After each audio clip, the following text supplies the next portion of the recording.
Have you ever heard a house scream? Not creak, not groan, but scream as if it's alive. Tonight I'll tell you the true story of a man who walked into such a house. Turn off the lights. Put on your headphones. Welcome to Nightmare Narrator. I was never one to believe in haunted houses. They were the stories from movies, superstitious grandmothers, and bored teenagers. But what happened on Hillview Road changed all of that. It changed me. Forever. Hillview was the kind of quiet, forgotten town where nothing ever happened. But everybody knew the story about the house at the end of the road, the one with boarded windows, peeling paint, and a single dead tree in front like a crooked finger pointing at the sky. They said the house screamed. Only at night. And not just once or twice. Every single night. I didn't believe it. So when my cousin Josh dared me to spend the night there, and promised me $500 if I made it to sunrise, I said yes. I wish I hadn't. I arrived with a flashlight, my phone, a power bank, and a bottle of water. Josh stood at the gate, smirking like this was a joke. "Are you sure about this?" he asked. I nodded. "Don't let the house scream you out," he said, laughing as he walked away. I stood there for a moment, staring at the old place. The wind blew through the empty windows like the house was breathing. Not in, but out. The front door wasn't locked. It creaked open on its own. Inside, the air was thick, not just with dust but with something heavy, like sadness, like pain. I walked slowly through the hallway, floorboards groaning under my steps. Every picture frame on the walls had been smashed, every mirror shattered. The silence was deep. I set up my camera on a tripod in the living room and started recording. "I'm here," I said. "Let's see what all the fuss is about." It started low, almost like a dog whining far away. Then it rose. Louder. Sharper. It didn't sound human. But it didn't sound animal either. The walls began to tremble. The floor beneath my feet buzzed. And then, it stopped. Just like that. I checked outside the window and saw nothing. The street was dead. My phone vibrated. It was a message from Josh. "Did you hear it?" I texted back. "Yeah. Not funny." He replied. "That wasn't me." At midnight the power was off. I hadn't touched anything. But suddenly the old TV in the corner, cracked screen and all, turned on. No picture. Just static. Then a voice.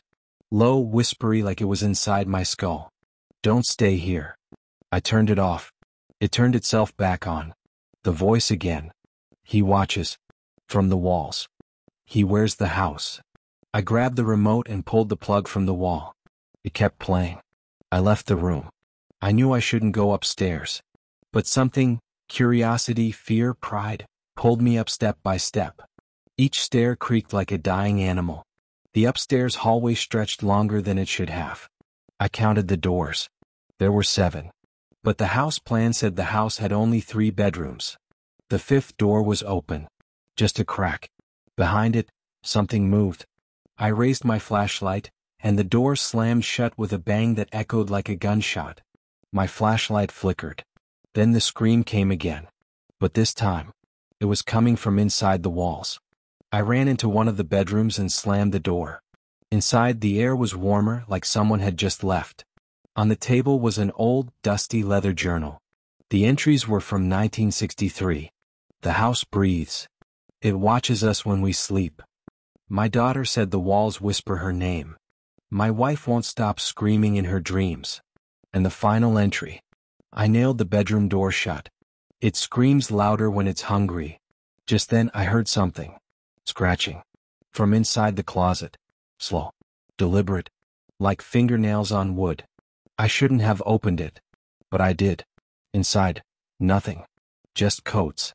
But behind the coats was another door, a tiny one barely my height. It looked newer than everything else in the room.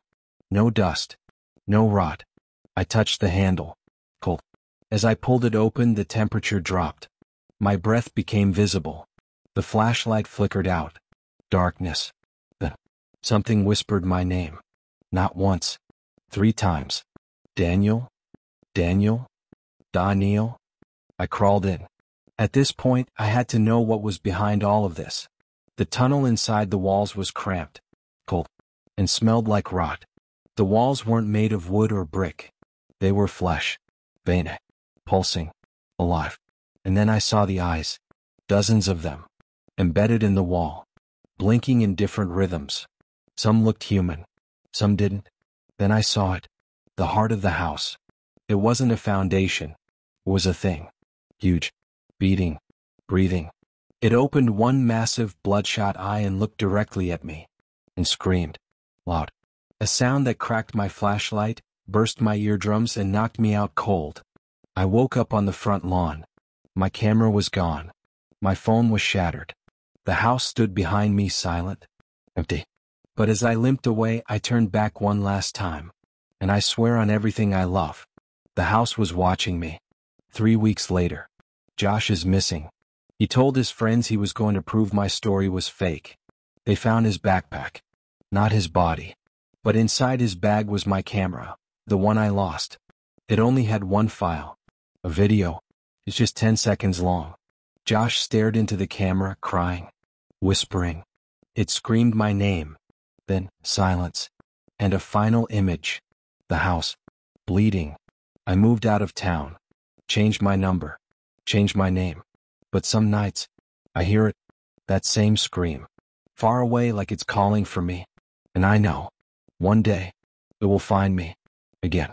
That was the house that screams at night. If you're still here, you're braver than most. Tell me in the comments. Would you spend a night in that house if it paid you $1 million? Don't forget to like this video, share it with someone who loves a good scare, and subscribe for more horror stories. Until next time, keep your doors locked. And if you hear screaming tonight, don't answer. And when it does, it won't stop screaming until I join it.